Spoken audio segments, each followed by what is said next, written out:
Friends, எல்லாருக்கும் வணக்கம். இன்றைக்கி சாண்ட்விச் தான் செய்ய போகிறோம். இதுக்கு தேவையான பொருட்கள் 2 முட்டை, காஞ்ச மிளகா 4, அப்புறம் பூண்டு, அப்புறம் 2 வெங்காயம், ஒரு தக்காளி. இதை ரெடி பண்ணி வச்சுக்கிட்டு அப்புறம் அடுப்பை பற்ற வச்சு கொஞ்ச நேரம் அடுப்பை காய வைக்கணுங்க.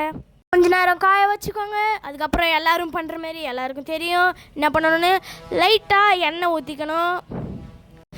தேவையான அளவு எண்ணெய் நிறைய ஊற்றிக்கோங்க. அதுக்கப்புறம் வானல் காஞ்சனால எண்ணெய் டக்குன்னு காஞ்சிரும். அதுக்காக லைட்டாக வெயிட் பண்ணுங்கள். அதுக்கப்புறம் வெங்காயம், தக்காளி எல்லாத்தையும் சேர்த்துக்கிட்டு நல்லா வதக்குங்க. ப்ரௌன் கலரில் வெங்காயம் வர வரைக்கும், தக்காளி லைட்டாக ஜூஸியாக வர வரைக்கும் நல்லா வதக்கணும். நல்லா வதக்கினே இருங்க. கொஞ்ச நேரம் அப்படியே வதக்கணும். ஒரு 2 நிமிஷம் வதக்கணுங்க.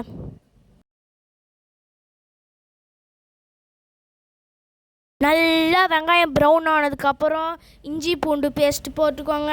அதையும் நல்லா வதக்கிக்கிட்டு நல்லா வதக்கினே இருக்கணும். கொஞ்ச நேரத்தில் நல்லா வதங்கின பின்னு நம்ம மெயின் டிஷ்ஷான சிக்கனை தான் போட போகிறோம். அதை கொஞ்சம் உங்களுக்கு தேவையான அளவு, நாங்கள் கொஞ்சம் தான் செய்வோம், உங்களுக்கு நிறைய தேவைன்னா நீங்கள் நிறைய போட்டுக்கலாம். சிக்கனை போட்டு அதை கொஞ்சம் நேரம் எப்பயும் போல் வதக்கிக்கிட்டு இப்போ தான் மசாலா சில்லி பவுடர், அதுக்கப்புறம் சில்லி பவுடர் லைட்டாக போட்டுக்கணும். அதுக்கப்புறம் மசாலா, பிரியாணி மசாலா போட்டுக்கிட்டு அப்புறமா கரம் மசாலா லைட்டாக போட்டுக்கின்னு நல்லா வதக்கணுங்க. அந்த சிக்கன் நல்லா மேரினேட் ஆகணும். அதுக்கப்புறம் சிக்கனை நல்லா குத்தணும். அப்போ தான் நம்மளுக்கு தேவையான கிரேவி மாரி சிக்கனும் அப்படியே தெரியவே தெரியாது. அப்போ தான் டேஸ்ட்டு பக்காவாக இருக்கும். இதுக்கு தாங்க சொல்கிறது, சிக்கனை நல்லா நொறுக்கி போடணும்னு ஃபஸ்ட்டே போட்டிருக்கணும். நாங்கள் இப்போ தான் போடுறோம். உங்களுக்கு தேவையான எப்போ வேணால் நீங்கள் போட்டுக்கலாம். அதுக்கப்புறம் பார்த்தீங்கன்னா என்ன பண்ணுவோம், பெப்பர் பவுடர் நல்லா உங்களுக்கு தேவையான அளவு போட்டு அதையும் நல்லா கிண்டி நல்லா குத்தி அதை கொஞ்சம் நேரம் தனியாக விட்டுட்டு பிரியாணி மசாலா திரும்ப லைட்டாக பத்தலைன்னா போட்டுக்கோங்க. அதுக்கப்புறம் நம்ம ஃபஸ்ட்டு பண்ணோமே முட்டை, அந்த மயோனிஸுக்காக அதுக்கு பச்சை மிளகா 4 அதெல்லாம் வேக வச்சதை எடுத்து போட்டுக்கணும். அதுக்கப்புறமா இந்த பச்சை மிளகா நான் கழுவிட்டு நல்லா போட்டுக்கோங்க. அதுக்கப்புறமா நம்மளுக்கு அந்த 2 முட்டையை நல்லா அதுலேருந்து ஒழுங்காக எடுத்து நல்லா வெந்துருச்சு பாருங்கள். அதை நல்லா போட்டுட்டு அதுக்கப்புறமா நம்ம அங்கே வச்சுருந்த மிளகு போடணுங்க. இதுக்கப்புறம் தான் உங்களுக்கு தேவையான அளவு மிளகு போட்டுக்கிறேன். எங்களுக்கு 3 பேர் 4 பேருன்றதுனால அதனால் கொஞ்சம் நிறையவே மிளகு போட்டுக்கணும். அதை நல்லா அரைக்கணுங்க. சும்மா மைய அரைக்கணும். அப்போ தான் நம்மளுக்கு தேவையான கரெக்டாக ஊற்றணும். அதை லைட்டாக பாலும் ஊற்றிக்கணும், மறந்துட்டேன். அப்புறமா நம்ம எப்பயும் போல் அரைச்சி சும்மா பல்லுச்சுன்னு இருக்குது பாருங்கள். சும்மா மயோனீஸ் நம்மளுக்கான ரெடி. இதுக்கப்புறம் நம்ம அந்த சிக்கனை பார்க்கலாம் வாங்க. சிக்கன் செம்மையாக வந்திருக்கு. இது மாதிரி தாங்க இருக்கணும். சும்மா சூப்பராக இருக்கா, செம்மையாக இருக்குது பாருங்கள்.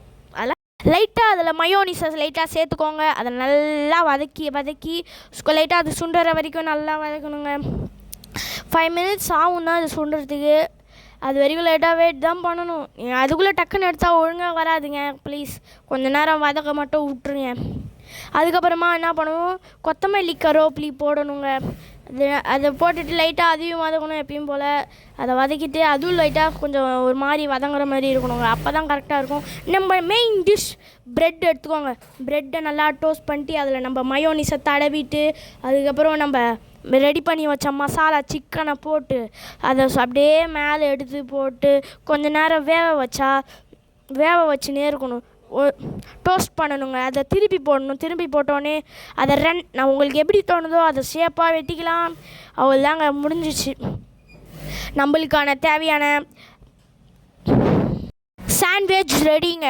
அதை இன்னும் ஒரு வாட்டி நல்லா திருப்பி போட்டுக்கு நல்லா அதை வேக வச்சாதான் அதுக்குள்ளே இருக்கிறது வேவுன்னு எல்லாருக்கும் தெரியும். நல்லா அதை வேக விடணுங்க. தோசைக்கல் நல்லா சூடாக இருக்கணும். எண்ணெய் நிறைய ஊற்றணும்.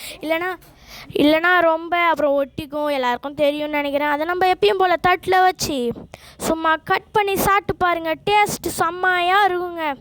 இது எப்படி இருந்துச்சு நீங்கள் உங்கள் கமெண்ட்டில் சொல்லுங்கள். இது பாய் எங்களுக்கு சப்போர்ட் பண்ணவங்க எல்லாருக்கும் ரொம்ப நன்றி. இந்த வீடியோ பார்த்தவங்க எல்லாருக்கும் எங்கள் தேங்க்ஸ் சொல்லிக்கிறோம். இது மாதிரி அடுத்த வீடியோ சந்திக்கும் வரை உங்கள் SDS ஃபேஷன் டிசைனர். சாப்பிட்டு பாருங்கள், சும்மா தூக்கலாக இருக்கும் டேஸ்ட்டு. நன்றி, வணக்கம்.